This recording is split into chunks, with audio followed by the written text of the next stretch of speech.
alien beast was unstoppable, until the human exchange student walked up and scratched its chin. The Galactic Military Academy's war simulation chamber erupted in chaos as the massive Vorthak combat beast tore through another squad of cadets. Lieutenant Commander Veltara watched from the observation deck, her mandibles clicking in frustrated rhythm as the creature, a bioengineered terror known as a Ravager, sent her best students scrambling for cover. "Time, 47 seconds, she announced through the intercom. "The Ravager has eliminated all hostile targets. Reset for next group." The creature in question stood 4 meters tall, its armored carapace gleaming under the harsh training lights. 6 powerful legs supported a torso built like a living siege engine, complete with battering ram shoulders and claws that could punch through starship hulls. Most intimidating of all was its massive head, crowned with bone spikes and featuring a maw capable of crushing power armor. For 3 months, no cadet squad had lasted longer than 2 minutes against it. The Ravager was the ultimate test of military tactical thinking, an unstoppable force that required teams to work together, use advanced weaponry, and employ every trick in their training to even slow it down. Today, unfortunately, it was decimating. The Mixed Species Tactical Assessment class. "Next group," Veltara called, trying to hide her disappointment. The Academy prided itself on producing the galaxy's finest military minds, but lately, the cadets seemed more interested in individual glory than coordinated tactics. The next squad filed into the chamber. 3 Krillians with their natural speed and agility, 2 heavily built Tarn warriors, a tech-savvy Zilf, and, "Ma'am, there appears to be an error," her aide chittered nervously. "The roster shows 7 cadets, but I only count 6. Veltara checked her datapad just as the final member of the squad entered the chamber. She did a double take. "Is that the human exchange student?" Sarah Martinez looked even smaller than usual in the massive training facility. At barely 1.6 meters tall and possessing what the other species charitably called a non-threatening physique, she seemed absurdly out of place among the combat-ready aliens surrounding her. Her standard-issue training armor hung loose on her frame, and she carried only basic equipment. No heavy weapons, no specialized gear. "Computer error?" the aide suggested hopefully. "No," Veltara said slowly, checking the assignment logs. "She specifically requested to participate in advanced tactical scenarios. I approved it thinking she'd be paired with other support personnel." Down in the chamber, the squad was forming up. The Krillians took point positions, their chitinous armor gleaming. The Tarn warriors hefted massive energy weapons. The Zilf activated a portable shield generator. All of them looked ready for war. Sarah simply stood there, hands clasped behind her back, looking around the chamber with obvious curiosity. "Begin simulation," Veltara announced. The Ravager's roar shook, the reinforced walls as it charged from its starting position. The squad immediately scattered according to standard doctrine: establish crossfire, use the environment for cover, coordinate suppressing fire while maneuvering for advantageous positions. Sarah did none of these things. Instead, she walked directly toward the charging beast. "What is she doing?" Veltara's aide gasped. The other squad members shouted warnings in various alien languages, their translators creating a cacophony of "Get back!" and "Take cover!" and "Are you insane?" But Sarah either didn't hear them or didn't care. The Ravager, focused on the main body of targets, almost didn't notice the small figure approaching from its flank. When it did, it skidded to a halt, confused. In all its training scenarios, prey either fled or attacked. They didn't simply walk up to it. Sarah stopped about 2 meters away from the massive predator and tilted her head, studying its posture. "Hey there, big guy," she said softly. The Ravager's head lowered, bringing its skull spikes level with Sarah's chest. Its nostrils flared as it analyzed this strange new threat. Combat programming warred with confusion. This tiny creature showed no fear scent, no aggressive postures, no weapons ready. Up in the observation deck, Veltara found herself leaning forward despite her better judgment. She's going to be killed. But Sarah just stood there, apparently fascinated by the creature's biomechanics.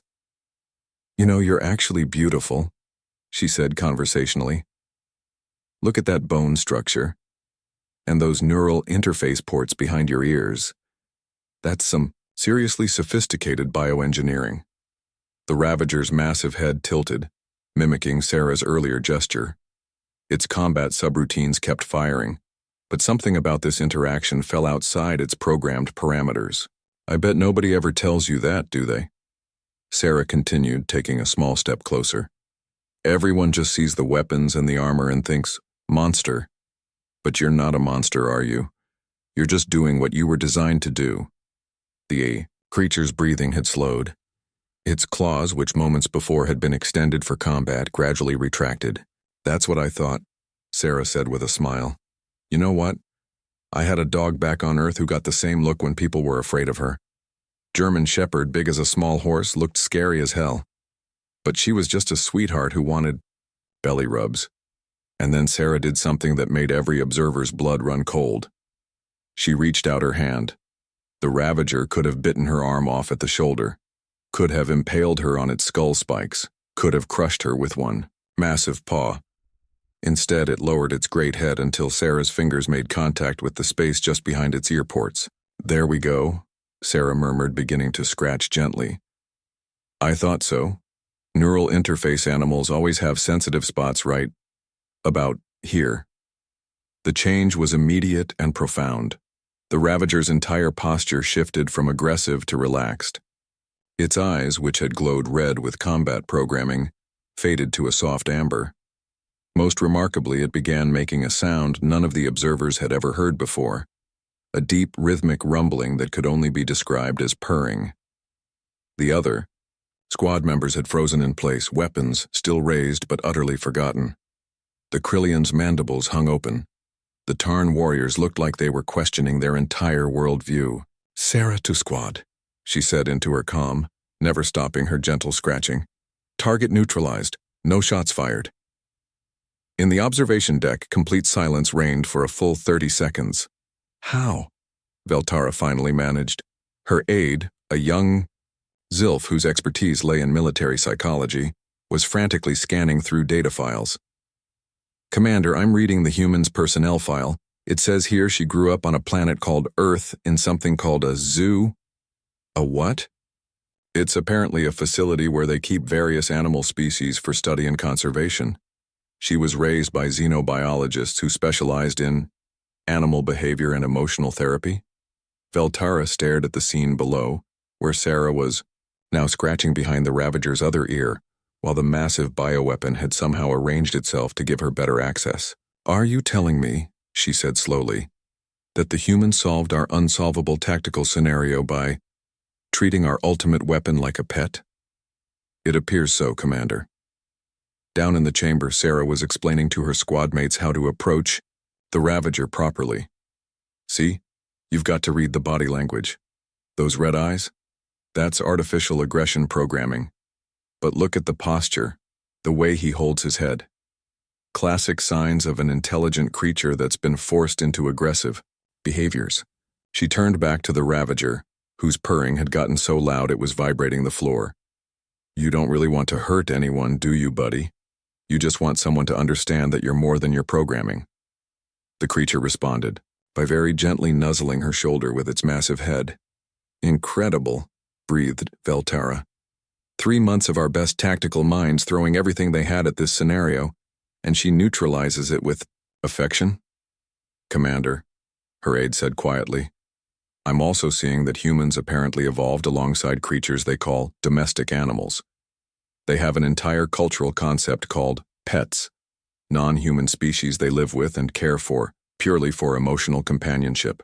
They choose to live with other species, without any military or economic purpose. According to this, they do it because it makes them happy. Veltara watched as Sarah somehow convinced the other squad members to approach the Ravager, which was now lying on its side like some massive armored dog while she rubbed its belly. End simulation, she announced, her voice strange. The training chamber powered down, but the Ravager didn't immediately return to its holding pen. Instead, it remained where it was, gazing at Sarah with what could only be described as adoration. "Ma'am?" the aide asked. "What do we put in the mission report?" Veltara was quiet for a long moment, watching the human demonstrate to 6 of the galaxy's finest young warriors how to properly scratch behind a bioweapon's ears. "Mission objective achieved," she said finally. "Target neutralized through unconventional tactics. Note for future scenarios. Consider that the most dangerous problems might not require dangerous solutions." "And the human?" "Transfer her to our advanced strategy course immediately, and send a request to Earth for more exchange students."